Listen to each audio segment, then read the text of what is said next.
Hey, my friends. I have something a little unusual for you tonight. This is something I haven't really done before. It's a preview of a deck that's about to go up on Kickstarter early next week. And it does a few things that I don't usually reach for in a tarot deck. But the creators reached out to me and said, hey, would you be willing to showcase this prototype? I'm not the first and only one to do this. Actually, I have seen, if you go to Instagram, Coming Out Tarot, Seth has done a video about this, and I think has a YouTube video about it. It is a new tarot deck that's going to be kickstarted next week, obviously, which I quite like. It is a Divine Masculine tarot. And if you are familiar with my channel, you know that theme decks are not sort of my thing. And I don't tend to reach for decks that sort of center anybody. Though I think that given the world the way it is, there's actually space and really a need for spiritual tools for men, given that, toxic masculinity is prevalent. And, I will say that one of the things that has happened in the very important and necessary and accurate decentering of masculinity in the world is that queer men in particular and white queer men in particular have been placed in a position of being both oppressor and unoppressed, which is it's a thing that I think has a lot of merit for conversation.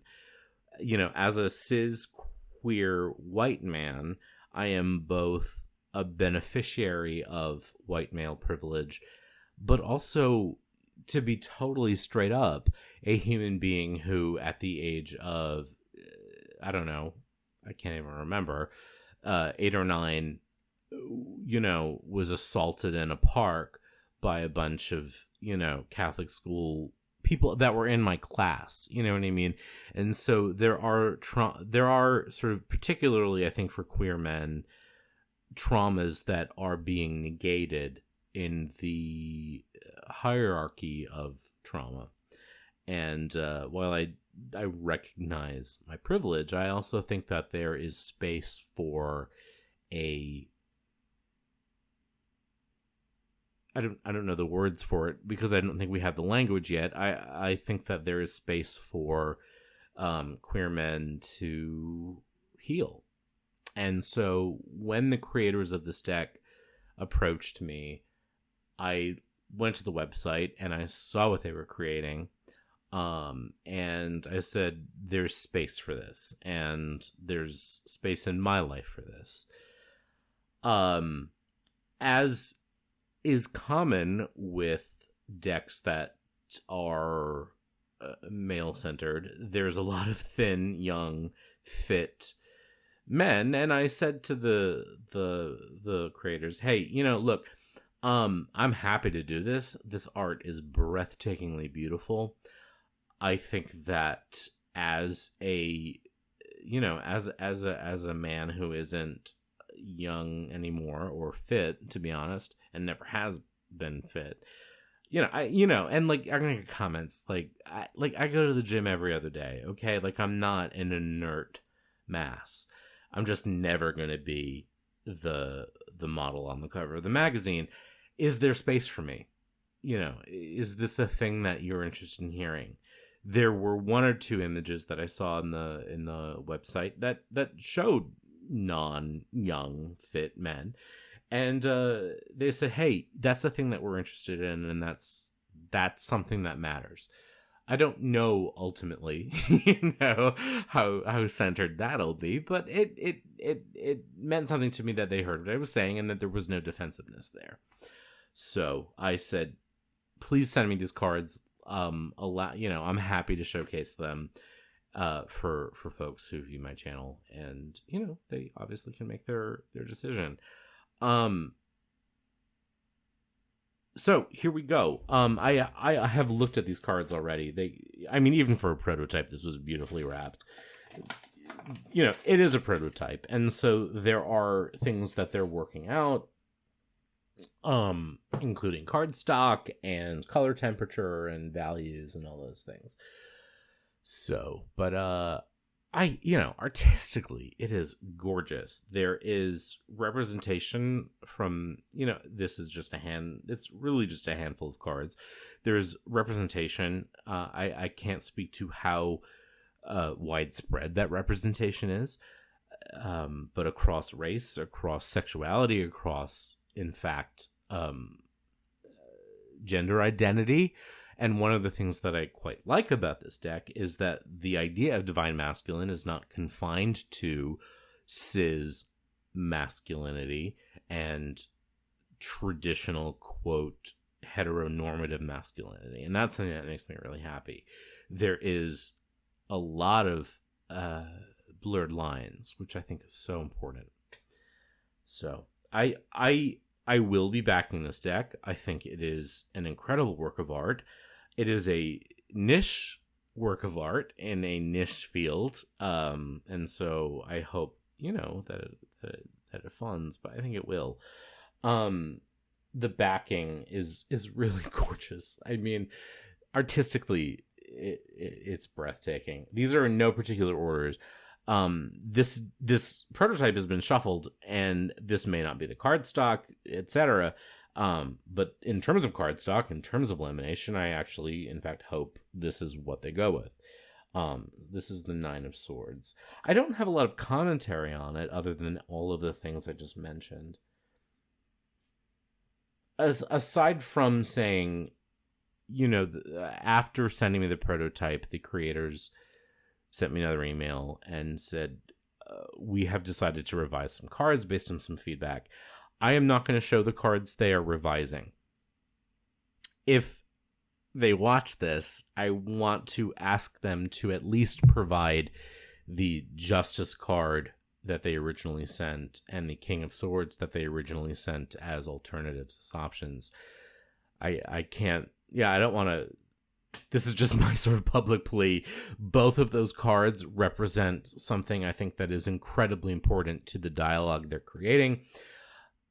I don't know what feedback prompted them to change them, but both of those cards feel like reasons that I want this deck in their original form. So, if you're watching this, when you watch this, please at least consider adding those as alternatives. Anyway, so this is, so what did you see here? This was the 9 of Swords. This is 2, which would traditionally be the High Priestess. But again, sort of in a divine masculine deck, the High Priestess title is revised. Now, there are queens in this deck, and I think that that's great. I mean, I love that. That's a thing that matters. But the High Priestess is called Intuition. This is the 6 of Swords.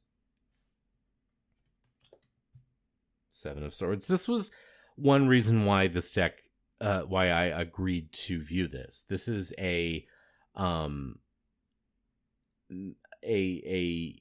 male presenting figure in sort of a gauzy skirt, like dressing. And that said to me, there is room in the world. There is a need in the world for this kind of representation. And that felt powerful to me. This is the 8 of Diamonds, which would be the 8 of Coins or Pentacles generally. There's a lot of nudity in the deck, which I think is fine. One of the things that happened when they told me that they were removing cards had to do with nudity. I think that men have to and need to understand their bodies in a way that, at least in the United States, certainly, and in a lot of cultures, traditional mores have prevented and, in fact, distanced men from understanding who they are, what they look like with their clothes off, that we are animals, that we are beings who exist in and out of clothes. That's something that, to me, that I think I have struggled with in 40 years of not being a magazine ready man. But we are, nudity is not something to be disgusted by.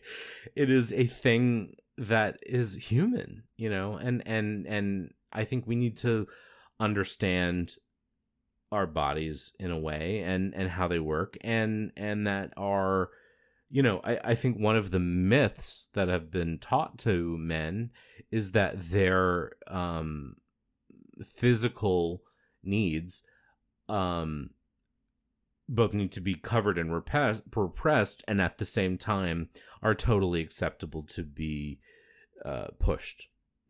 There's such a complicated thing, which is why I think a deck like this can be very important.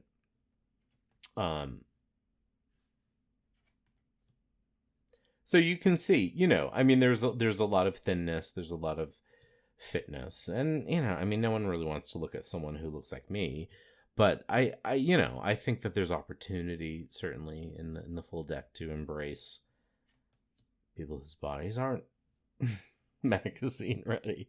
That's the Emperor. But I do love this in its way. And here's a body that isn't traditionally magazine ready, and that makes me feel seen.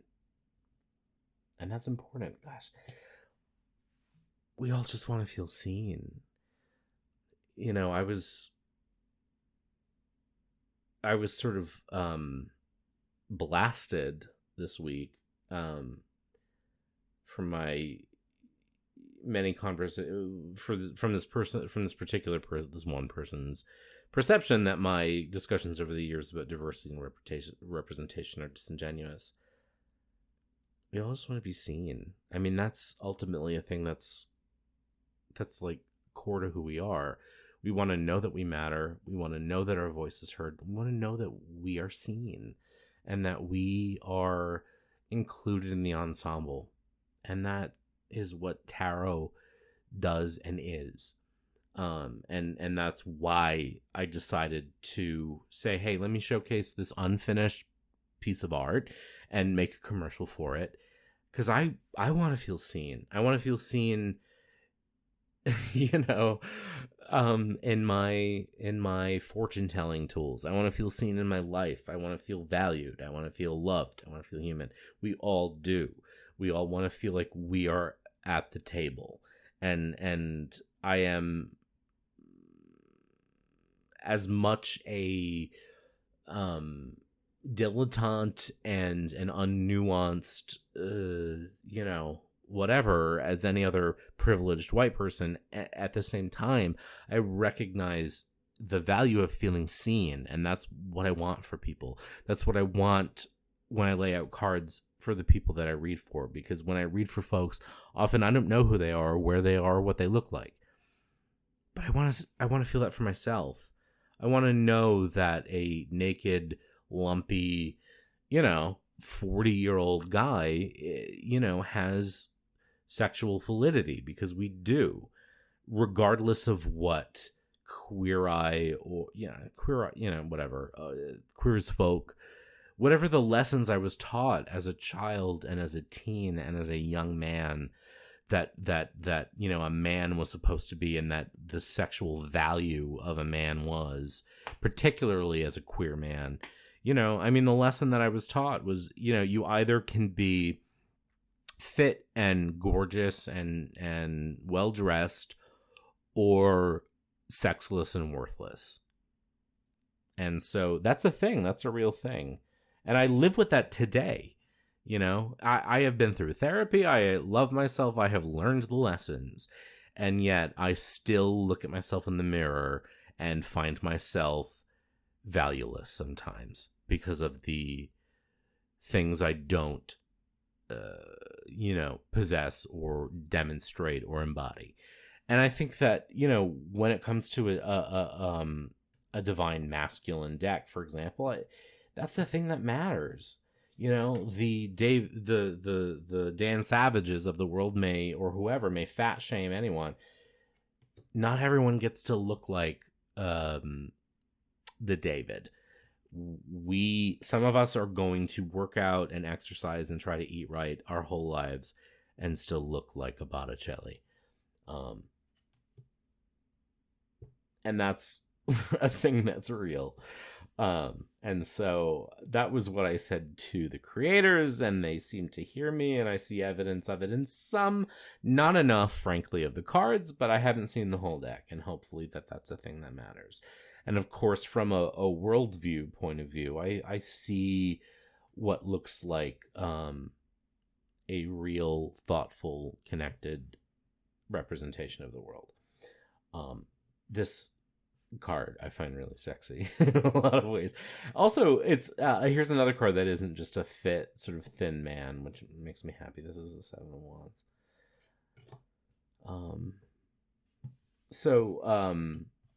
That's that deck. It's going to launch, I think, on Kickstarter early next week.